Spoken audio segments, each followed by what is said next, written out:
It didn't begin with thunder. It began with a silence so unnaturally deep that even the tick of the market's clock felt louder than usual.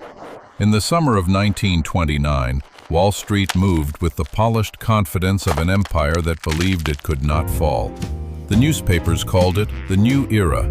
Economists repeated the same hypnotic promise: prosperity is permanent. But beneath the polished marble, something colder was forming, a vacuum, a deliberate draining of liquidity so subtle that no one outside a small circle of men even noticed the room growing darker. Banks tightened lending just enough to slow the bloodstream of credit, but not enough to cause alarm. Brokers quietly increased margin requirements, tightening the trap around millions of ordinary Americans who had been encouraged to buy stocks with money that wasn't theirs. And somewhere behind closed doors, in boardrooms thick with cigar smoke, decisions were made that would set the fuse. Pull a little liquidity here, whisper a little fear there. Let the market wobble, just enough to test the nerves. The first cracks were brushed aside. A few sell-offs, a few headlines. But the real shift came on an October morning when the market opened and something was simply missing. Buyers, liquidity, the invisible hands that usually held prices up suddenly weren't there.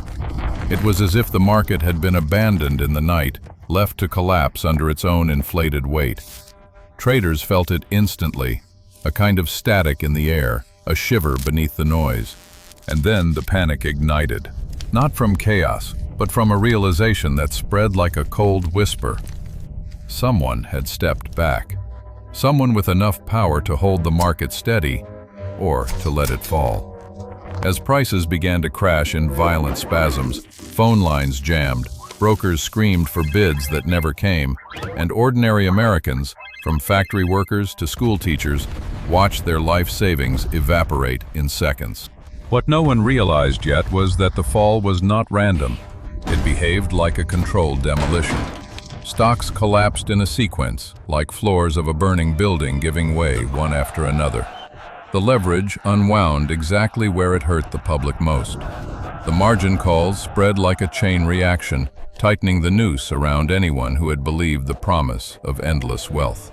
Outside, crowds gathered on Wall Street, staring up at the windows of banks and brokerage houses, as if expecting someone, anyone, to tell them it was just a mistake. But the men inside those buildings were not panicking. They were waiting. Some with cash reserves larger than entire states, sitting quietly, observing as the market burned. The public saw chaos. They saw opportunity. Red lines formed while the smoke was still rising. Cars were abandoned, homes foreclosed, and the humiliation of unemployment spread through the country like frost. Families who had spent years believing in the American dream now faced a new truth. The system wasn't built to protect them. It was built to absorb them, to feed on their fear and desperation. And yet the most chilling part of the 1929 collapse wasn't the speed of the fall. It was the precision. The way the crash targeted leveraged portfolios, the way the liquidity vanished exactly when ordinary investors needed it most, the way insiders withdrew just in time, watching from the shadows as the rest of the nation plunged into ruin.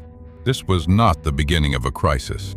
It was the execution of a plan, one designed long before Black Tuesday ever arrived. History doesn't repeat itself by accident. It repeats because someone keeps pressing the same buttons. Every major collapse in American finance carries the same fingerprints, the same sequence, the same invisible architecture of control. Long before 1929 shattered the world, earlier crises foreshadowed it like ghostly rehearsals. The panic of 1873, the crash of 1893, the banking panic of 1907. Each one appeared unique on the surface, but beneath the smoke and rubble, the same mechanism kept turning. A machine powered by scarcity, fear, and a small circle of men who always seemed to emerge wealthier than before. The pattern begins with abundance. Markets rise, credit flows easily. Ordinary people feel the warmth of prosperity and step closer to the flame, believing it will never burn them. Then comes the tightening. Quiet at first. Interest rates tick upward. Lending standards shift. Liquidity dries just enough to unsettle the weakest players. To the public, it looks organic, markets cooling after a hot streak. But to those who watch history with clear eyes, this is the opening move. Then comes the trigger. In 1907, it was the sudden withdrawal of trust in a single firm. In 1873, it was the collapse of a railroad bubble. Each trigger looked like a random spark, but in every case, insiders had already positioned themselves. They controlled the flow of money, the oxygen of the financial world. And when the oxygen vanished, the fire spread exactly where they wanted it to. The public always played the same role. They were encouraged to invest at the peak, promised stability, told that the system would protect them. Meanwhile, powerful bankers hoarded liquidity. They waited for the precise moment when panic reached its crescendo. When banks closed their doors, when credit froze, when the average citizen felt the cold hand of uncertainty pressing against their ribs. And then, as predictably as the tide, the saviors arrived. In 1907, J.P. Morgan stepped forward like a benevolent titan, offering loans to banks he chose to rescue and allowing the rest to fail. His intervention made him a hero in the newspapers, but behind the scenes, it gave him unprecedented leverage over America's financial arteries. He controlled who lived and who died, which banks survived, which fortunes vanished, which companies he could buy for pennies on the dollar. This rhythm, expansion, tightening, collapse, consolidation, is not a natural cycle. It is a harvest, a mechanism designed to absorb assets every time the system sheds its skin. A kind of financial gravity that always pulls wealth upward, never down. By the time 1929 arrived, the blueprint was already perfected. The men who orchestrated earlier panics understood exactly how to weaponize credit. They knew the psychological breaking point of the public. They knew that fear was more powerful than any interest rate. They knew how to let a crisis form, collapse under its own weight, and then step in as the only solution. Every collapse before 1929 was a rehearsal, a test, a calibration of tools and tactics. By the time the Great Depression began, the pattern had hardened into a rule, one that would define the century to come. The markets fall, the people lose, and the same hands collect what remains. If the past feels distant, it's only because we've been trained to forget. But the architecture of 1929 didn't disappear. It simply learned to wear modern clothing. The same forces that once pulled levers in smoke-filled boardrooms now operate behind encrypted servers, algorithmic vaults, and financial instruments so complex they border on sorcery. Yet beneath all the digital polish lies a blueprint that would be instantly recognizable to anyone who lived through the Great Depression. Start with leverage, the oxygen of every bubble. In the 1920s, ordinary Americans bought stocks with 10% down, borrowing the rest. Today, hedge funds and banks operate with leverage ratios that make 1929 look like child's play. Entire markets move on borrowed breath, propped up by debt that can be erased with a single wrong twitch in global sentiment. When liquidity flows, the machine hums. When it stops, the modern facade shatters just as easily as the ticker tape floors of old Wall Street. Then look at speed. In 1929, panic spread through phone calls and shouting brokers. Today, it travels through fiber optic veins at a speed the human mind cannot comprehend. A whisper of fear, a shift in sentiment, a mispriced asset, all of it can trigger automated sell orders across continents in milliseconds.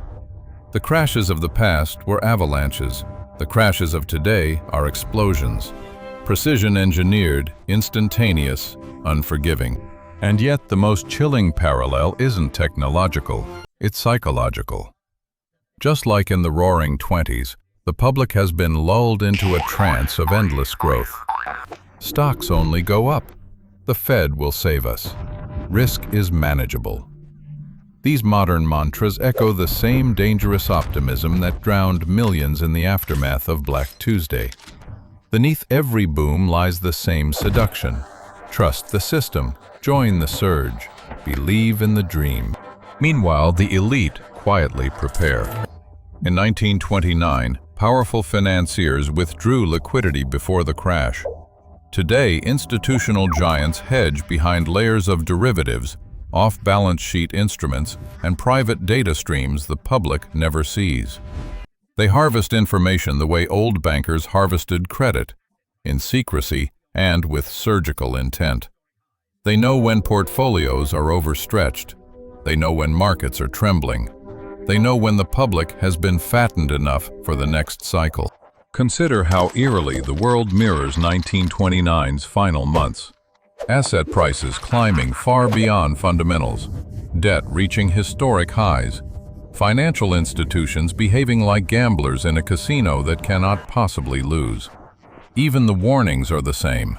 Whispers about liquidity stress, murmurs about tightening credit conditions, subtle interest rate shifts that go unnoticed by the very people who will suffer most when the tide finally recedes.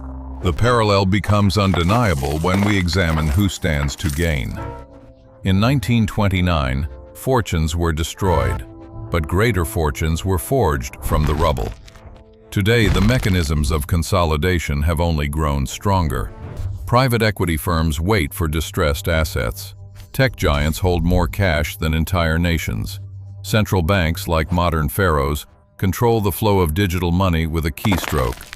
The world tells itself that this time is different, that technology has made us wiser, that regulations have made us safer.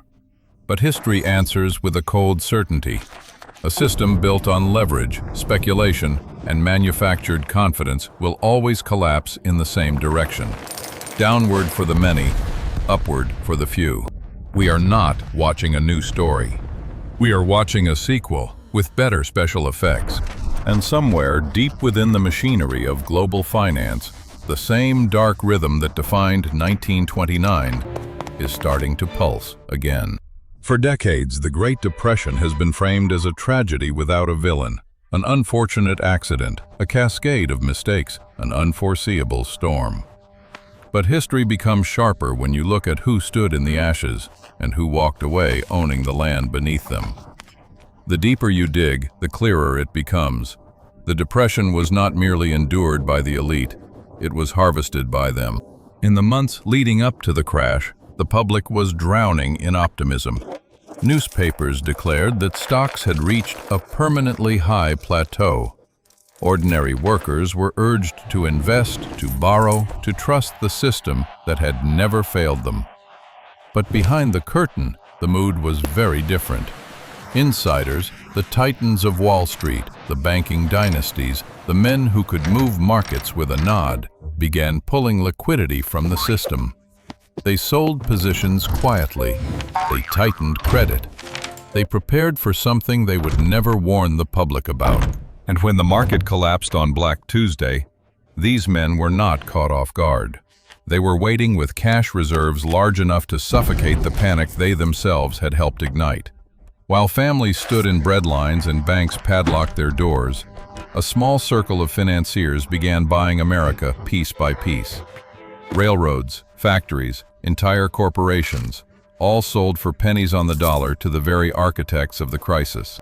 Look at J.P. Morgan and Company, whose influence during the panic of 1907 had already proven their mastery of controlled rescue.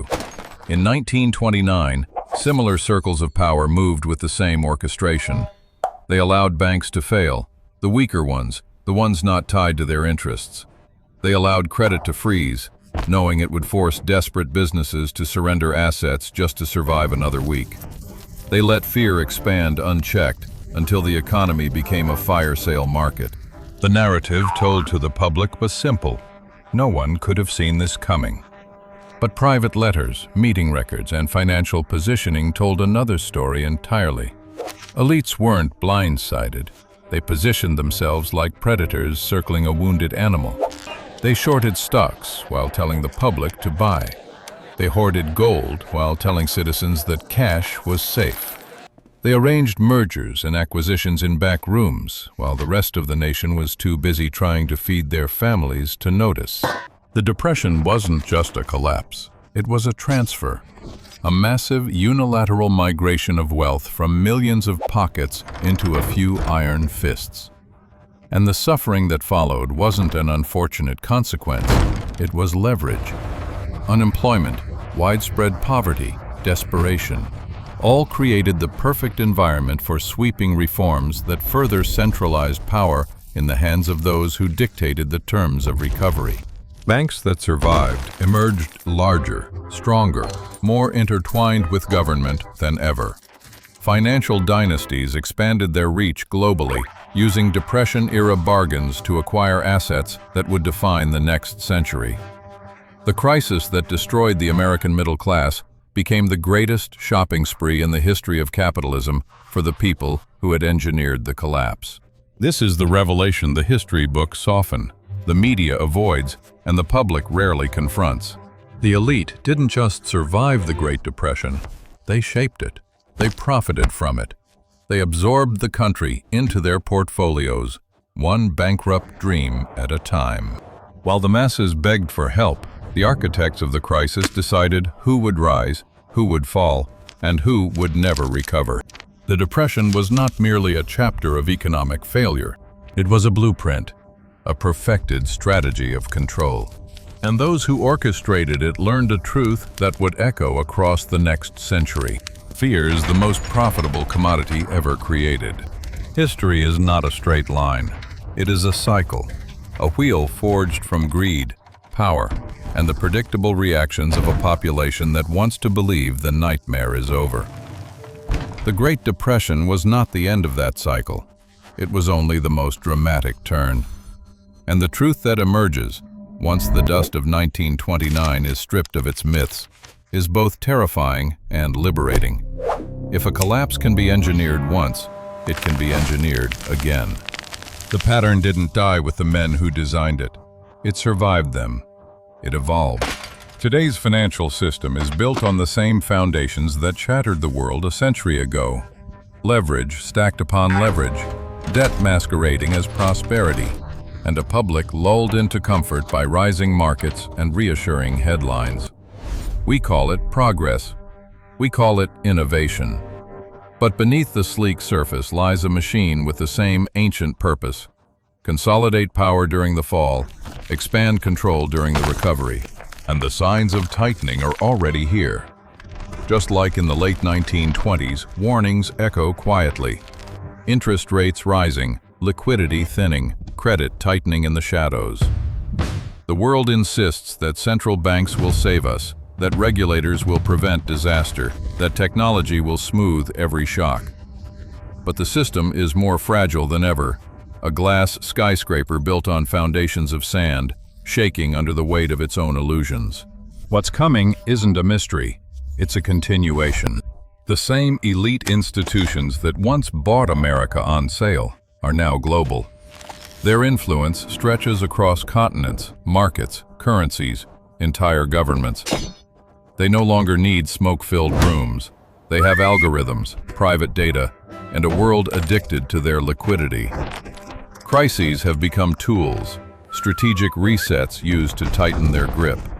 The public loses wealth, loses trust, loses stability, and the architects gain all three. But inevitability is not the same as helplessness. The collapses of the past punished those who trusted blindly, who believed the system would protect them simply because it always had. The people who survived, truly survived, were the ones who recognized the cycle for what it was: a trap disguised as opportunity, a game tilted toward the house. And that is the message the present is whispering. The next downturn, whether slow and quiet or sudden and catastrophic, will operate on the same principles as 1929. Those who prepare will not just endure it, they will navigate it. They will step outside the illusions, outside the propaganda of endless growth, and see the machine for what it is. Because once you understand the pattern, you stop being prey. You stop being the liquidity they feed on. You stop being another casualty of engineered scarcity. The inevitability of the next collapse is not a prophecy of doom. It is an invitation, a chance to rise above the cycle instead of beneath it, to recognize that the system is not designed to save you, but to use you, and to choose, for the first time, to stand outside the collapsing house of cards instead of being buried under it. The elites are prepared. They always are. The question, the only question that matters, is whether you will be.